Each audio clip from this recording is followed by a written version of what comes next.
So MCQs I will solve from this paper. The first one you can also use a chat to answer if you know the answer. So for that, I'll explain each.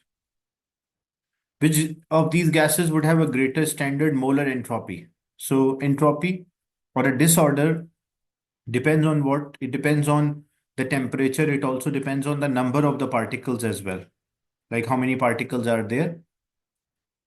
So when you compare the number of the particles, total number of the particles.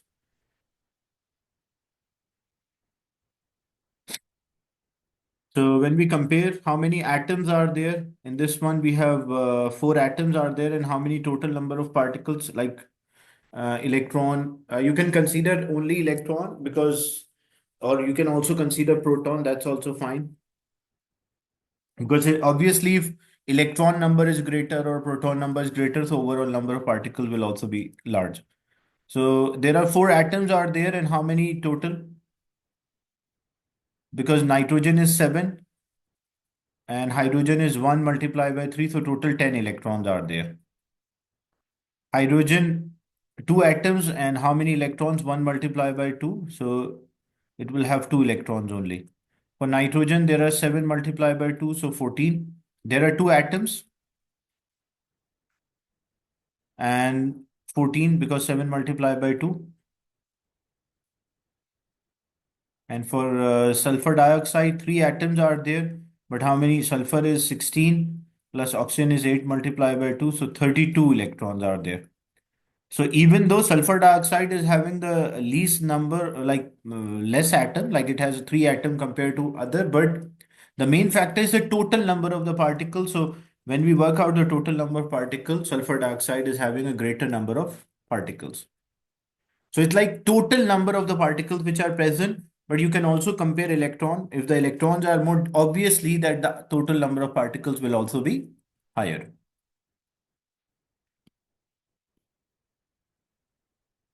In question two, what is a standard entropy change of a system in Joule, Kelvin inverse, mole inverse for the reaction between nitrogen? So if you want a molar entropy, system minus the the total, if we need the total entropy change, it is a system plus the surrounding. That is the total entropy change. But we just need the entropy change of a system for nitrogen. It is 191.6. And hydrogen, it is 130. So 3 multiplied by 130.6. That will be the reactant overall. And a product is ammonia, which is 192.3 times 2, because there are 2 moles for 1 mole is given here. So when we work out the difference,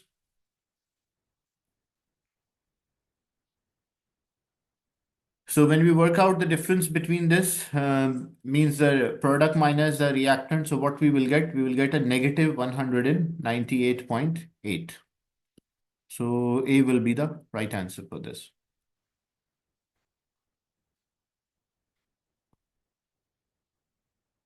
So product minus reactant will give us the total entropy change of a system.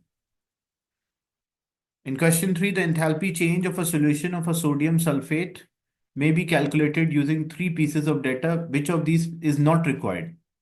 If we need enthalpy change of a solution, the enthalpy change of a solution is a hydration, the enthalpy change of a hydration minus the enthalpy change of a lattice. That is what we need. So hydration minus lattice will give us the enthalpy change for the solution. And if it is negative, it means the substance will dissolve. If it is positive, the substance will not dissolve. So we need lattice energy, that's right. We need enthalpy change of hydration of sodium and sulfate ion, but we don't need the formation of a sodium sulfate. So C will be the right answer because it's a hydration minus the lattice.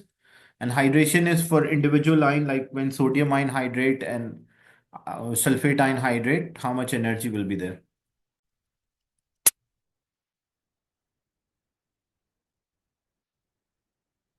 In question 4, the graph shows the pH against the volume of acid added. You can see the graph is starting like below 12, so means it is a titration curve for a weak alkali or a weak base, and around 2, so it is a strong acid. So it's a titration between a weak base and a strong acid. Which acidic solution was used in the titration? So we identify it is a strong acid. How we identify it's a strong acid? Because the pH is for the at the end of a reaction, the pH is around 2. So it cannot be ethanoic acid, it can be HCl. But the final pH is around 2 or less than 2. So if we know the concentration, because the pH is equals to minus log of hydrogen ion concentration.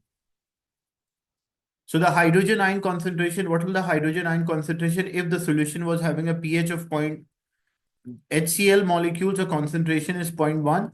So it will dissociate into H plus and Cl minus. So this will be 0.1, 0.1 and 0.1. So if I take a log of hydrogen ion concentration 0.1, what is the answer of a log zero point 0.1? It will be, I guess, 1, around 1.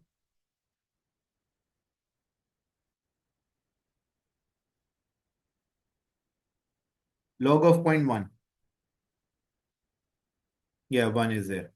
So pH should be 1, around 1. And when you see if it is a concentration 1 mole per dm cube, so hydrogen ion concentration will be, so pH is equals to minus log of hydrogen ion concentration.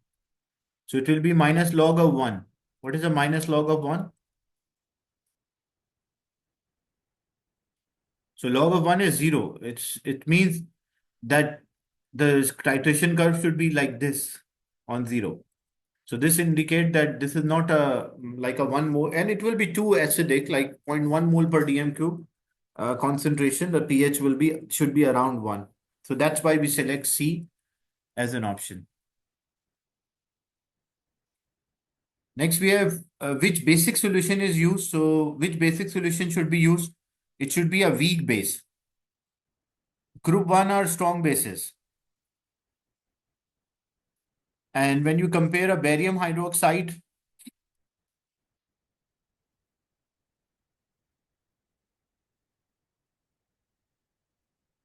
like these bases, as we go down the group, the solubility of hydroxide, the barium hydroxide, what is a it's also these all three of them are strong bases, because if you remember the trend of solubility of a hydroxide, it increases as we go down.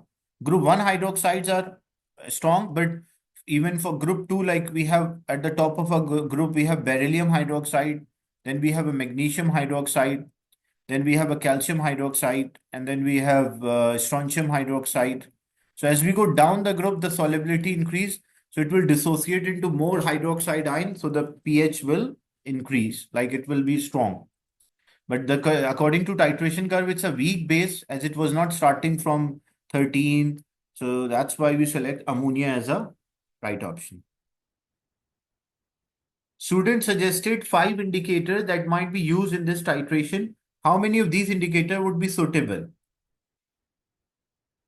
Uh, Look, for this, we need a data booklet. How to use a data booklet? In a data booklet, you will check the range of the indicators.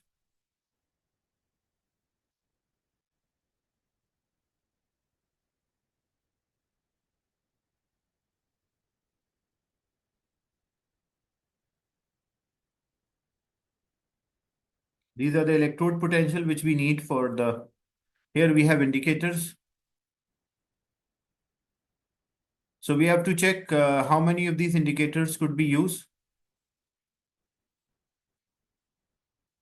Thymol blue is having a range.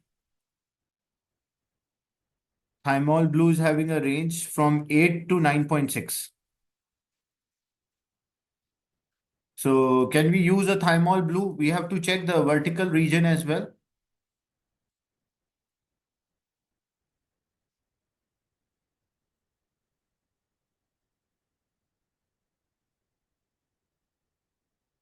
So if you check the graph, the vertical range, according to thymol blue,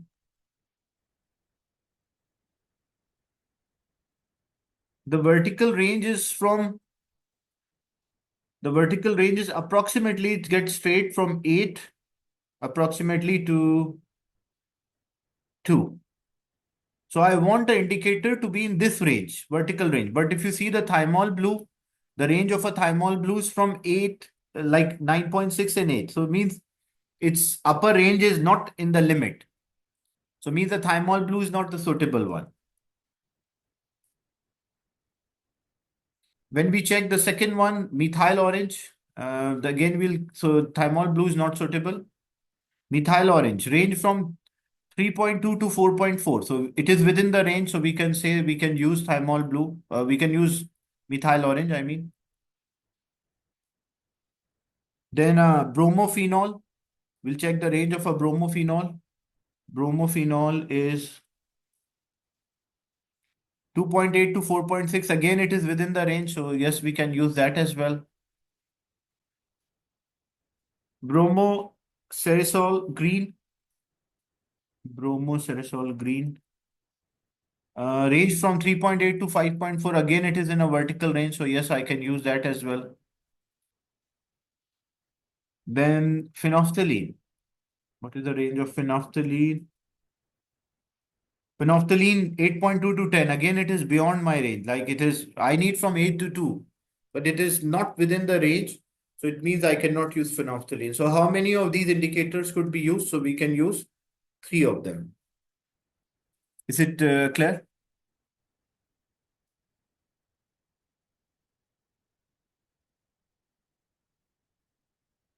Okay. Next is a halogenoalkane. 2-bromo, 2-methyl butane was hydrolyzed using a sodium hydroxide. Which suggestion about the mechanism of this reaction is correct? So it's first we identify which kind of halogenoalkane is this. It's a 2-bromo, like second position of bromine is attached, second position methyl is attached, and then it's this is a compound. It's a tertiary halogenoalkane. So tertiary halogenoalkane, how it undergo it, you can also use a chat if it's a tertiary. So it will be SN1. Yeah, that's right. Because first the bond will break and then the bond will form. First, because the bond breaking happen and bond forming take place, and how the reaction proceed. No, it will be two-step mechanism. SN1 is in two-step. Why it is two-step? First, the bond will break and then the bond will form. Like initially, nucleophile cannot attack because of the steric hindrance. So as the nucleophile cannot attack, first the bond should break between the carbon and the halogen, and then the nucleophile can attack on that. So it is a SN1 and it based on number of steps in the mechanism, it should be 2. If it was SN2, then it will be a one-step mechanism.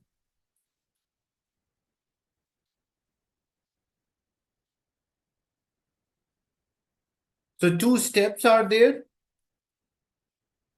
No, it is SN1 and how many steps? Number of steps in the mechanism. Why 2 steps are there? First, what in first step, what will happen? The bond will break between a carbon and the halogen.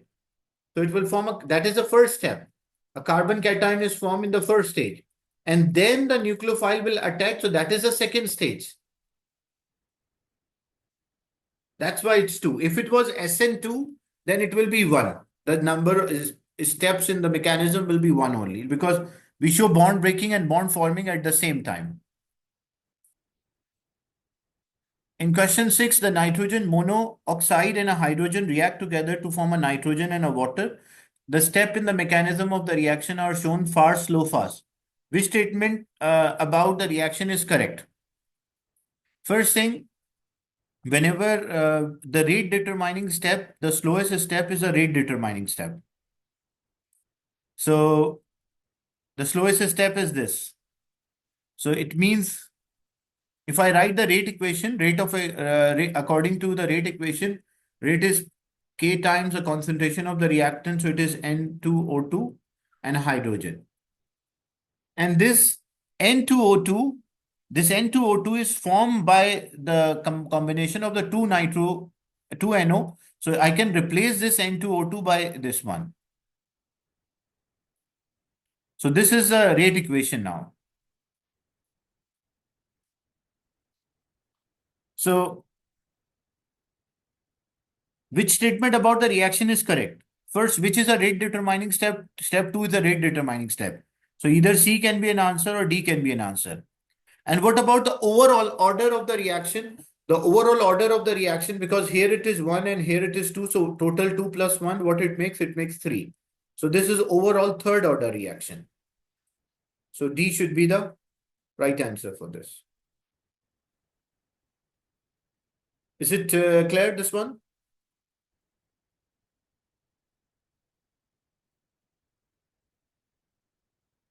So first we write the equation according to the rate determining step, and then we change the we change the reagent. Like we don't have N2O2, but N2O2 is actually depending on the presence of 2NO. So we replace that by the initial reactant, which is 2NO. That's why the overall reaction will be a third order.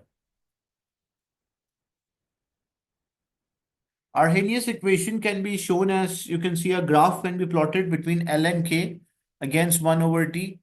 So if I compare with the equation of a straight line, y is equals to mx plus c,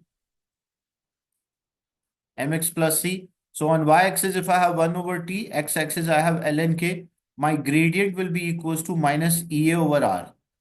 So if I need what activation energy, so if I need activation energy, it will be gradient times r is equals to minus activation energy, or minus gradient times the r will be equals to activation energy. So minus gradient times the R, that will give us the activation energy of this reaction.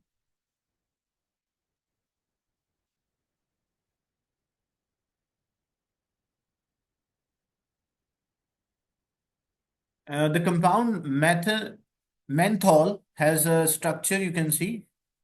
Some of the carbon atoms are labeled as PQRS. What is the number of the chiral centers in the molecule of a menthol? Chiral center means like 4 different groups should be attached to a carbon. 4 different groups are attached, then that is refers to a chiral center.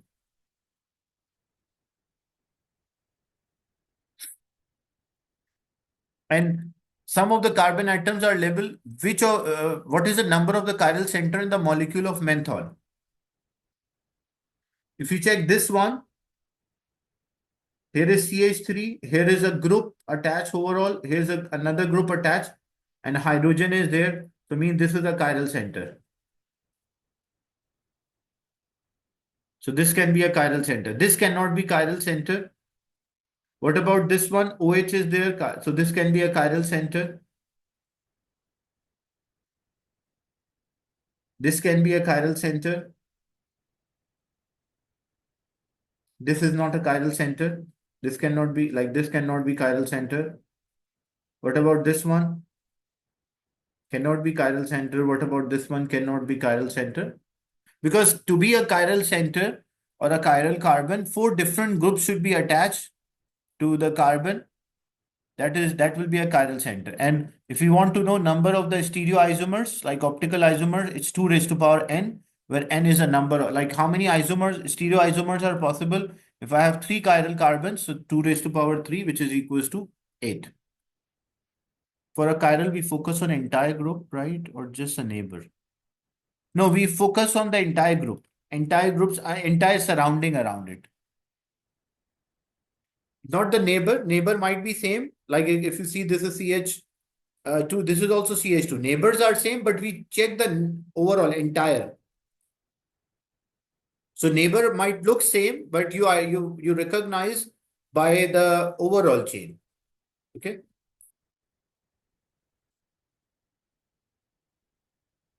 So these are so 3 of them are the chiral carbon.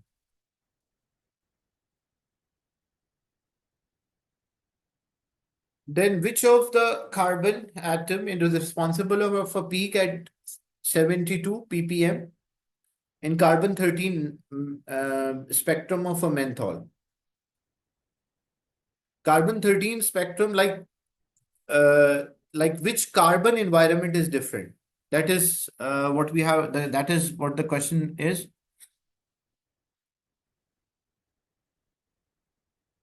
And we have to check from this PQ, we have to check from PQ, R and S according to the given option. Some of the carbon atoms are labeled, and which of the carbon atom is responsible for a peak at 72 ppm in carbon 13 spectrum of menthol.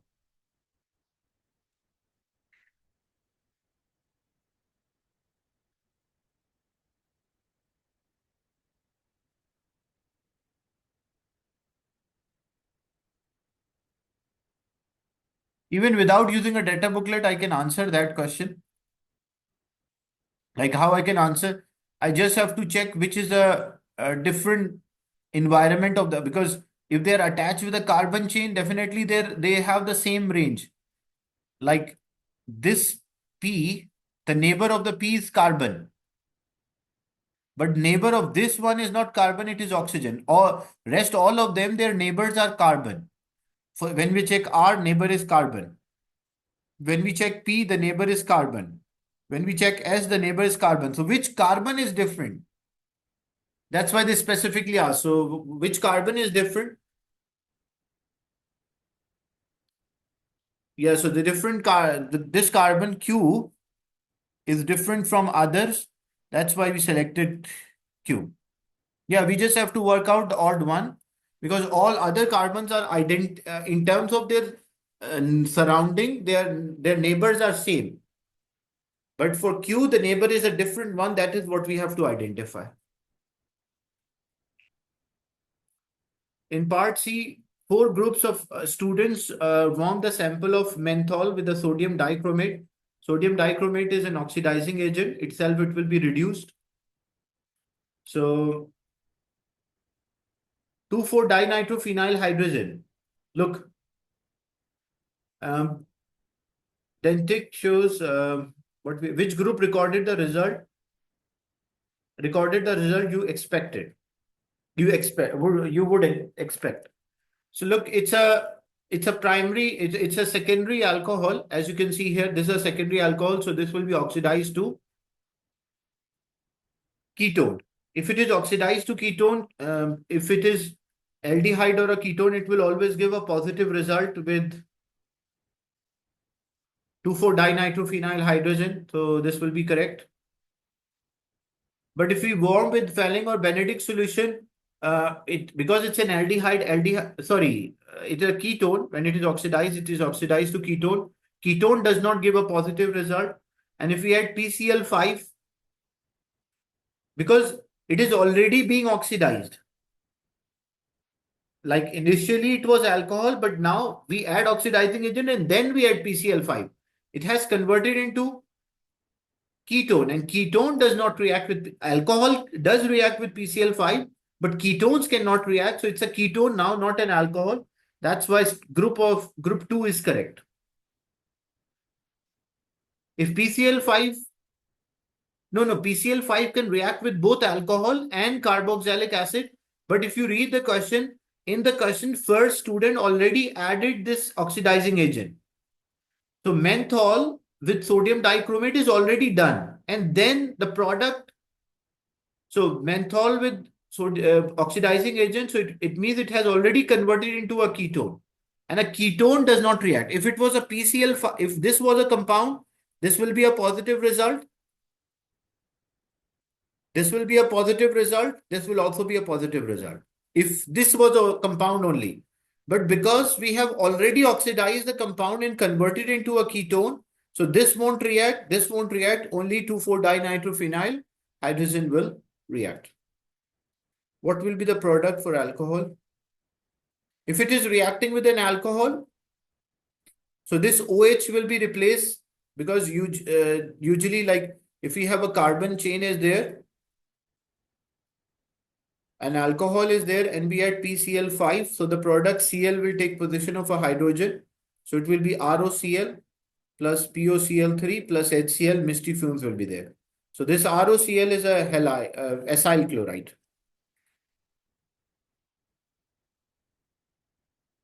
That's how we formed the acyl chloride.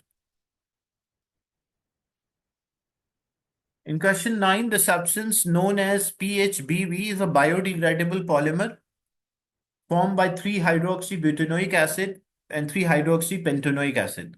Which of the following is a repeat unit? First thing, it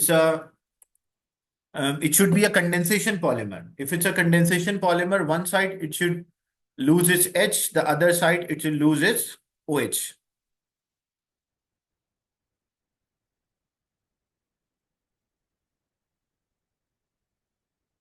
So let's say I remove H from here and OH from here. Okay.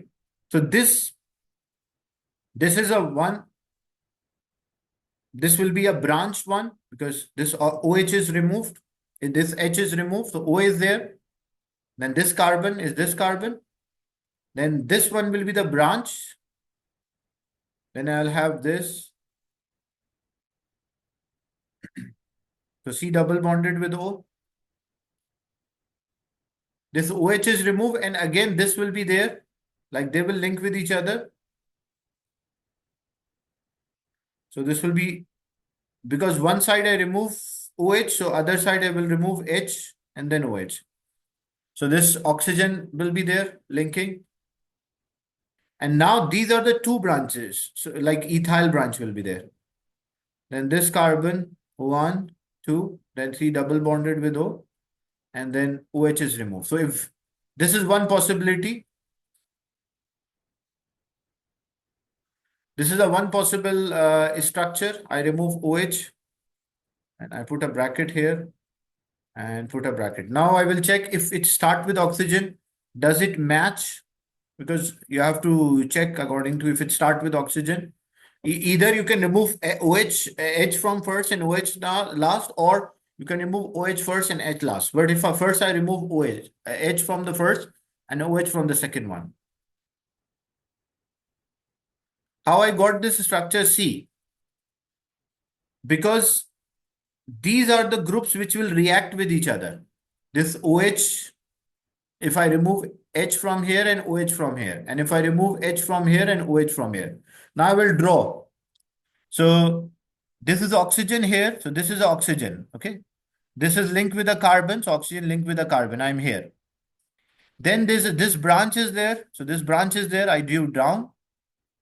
This is a branch now. And then this one, I'm here. Then this carbon, C double bonded with O. Then OH and H is being removed. So they will link with each other with oxygen. So there will be oxygen. Now I'm here. This carbon. So I drew this carbon. Next to this carbon is 2 carbon change, 1, 2. And right hand side 1, 2. So 1 and 2. Then C double bonded with O. And this OH is being removed. So H link will be there. This is the structure which I will get. So one should have a single branch, another one will have a double. So if I see A, okay, till here it is correct, then C double bonded with O. But the problem is if it start with O, it cannot end with O. If it start with O, it should end with a carbon, like double bond. See, because it's an ester linkage, so it cannot be drawn in this manner. This will be incorrect. But if you see this one, O, like this O is there, then this C, this is C, then this one, see this one, double bond down, then O is there. Then I drew in this way, that's fine. C double bond, C double bond. This is C double bonded with O. This OH is being removed, so this will be the link to the structure. So it means it matches with option B. Is it clear? The condensation polymer?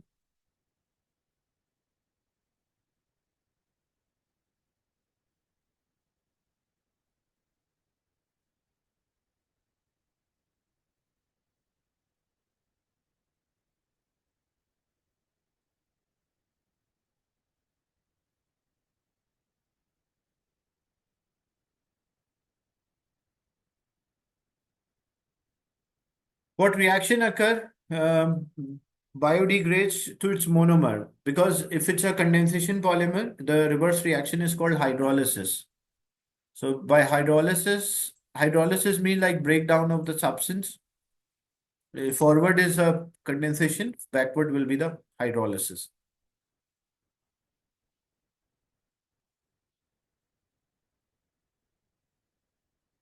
Which reagent react at room temperature with methylamine to form a compound N-methylamide? So we want to form amide. If we have a methylamine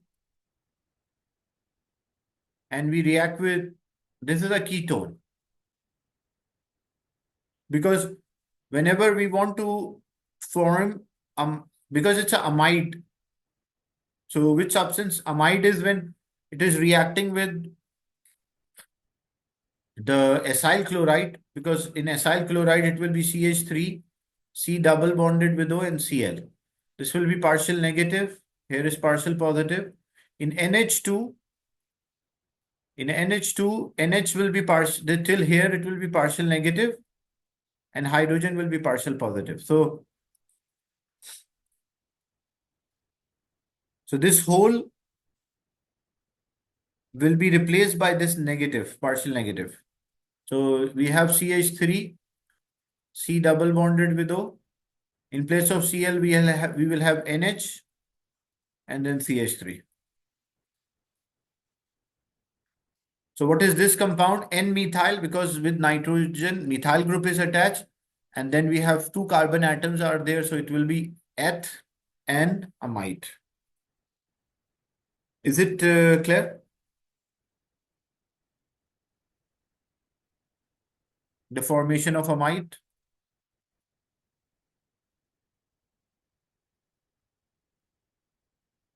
The next question is about the chromatography. The spot caused by amino acids has moved 42 millimeter from a baseline. The RF value is 0.62. What is the distance? So RF is a distance moved by the spot divided by distance moved by the solvent. So RF value is given 0.62. The spot moved 42 millimeters. And the solvent level we don't know. Cross multiply, so X will be equals to 44 divided by 0.62. So 44 divided by 0.62, that is 44 divided by 0.62. What's the answer? 68. Okay. So B will be the answer. Then in a gas chromatography, which is the most suitable, carrier gas should be inert. So which is an inert gas? Argon is an inert gas. So that's why we should use an argon as a carrier gas in a gas chromatography. High carbon spectrum of a compound X says there, molecular ion peaks, accurate relative masses are there. Which of these compound have a relative molecular mass 44 give rise to this peak? So you have to just work out the total mass of a compound. Carbon dioxide is 44, but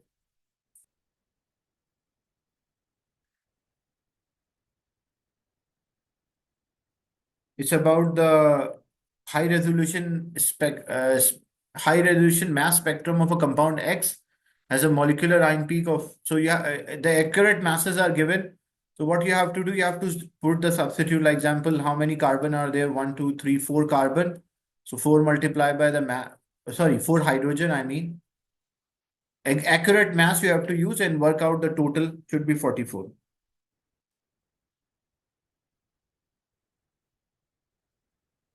How many optical isomer this molecule have? To know optical isomer, identify the chiral carbon. Is this a chiral carbon? Yes, it is, because CH3Br. Is this a chiral carbon? No. Is this a chiral carbon? Yes. So this is a chiral carbon. This is not a chiral carbon. Is this a chiral carbon? Yes, this is also a chiral carbon. So we have 3 chiral carbons, so 2 raised to power n. So 2 raised to power n, 8 is there.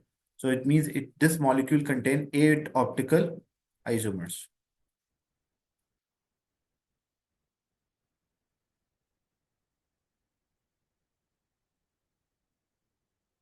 In question 14, Which of these structures is not identical to other?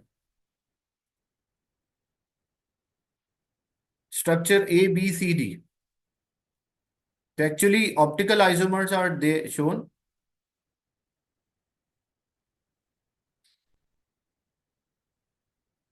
OH is there, CH2, CH3 is there, Cl is there.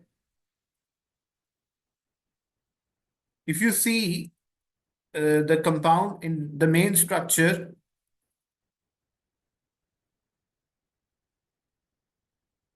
this one is what it is representing, the presence of, if you compare B with C, B and C, or first thing, because which of these structure is not identical to others. So it's clearly shown that this is structure, what is written here, CH2, like CH2, CH3, CH3, OH is there. This is given as optical isomer. Optical isomers are not identical, like they cannot overlap with each other. Actually, if I draw a line, C and D are the optical isomers of each other. Orientation can be different. Orientation can be different. Mean, like example here, OH and Cl are attached in the same plane.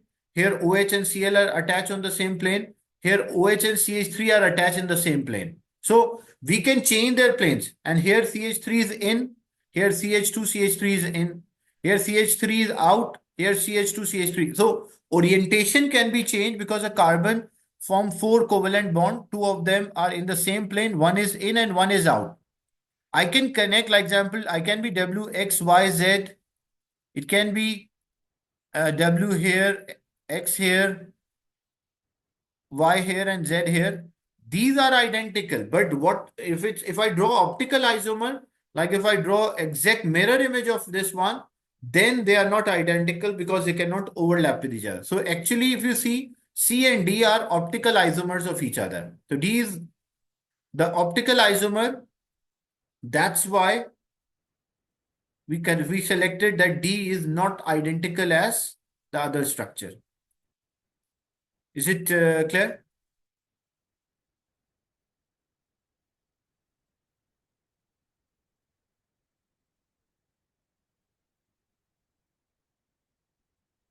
What about B? B is identical to C as well. If you see CH2, it is not a mirror image.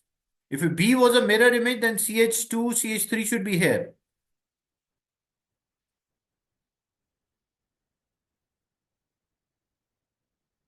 In B and C, it's only we change the position of the group rather than making the optical isomer.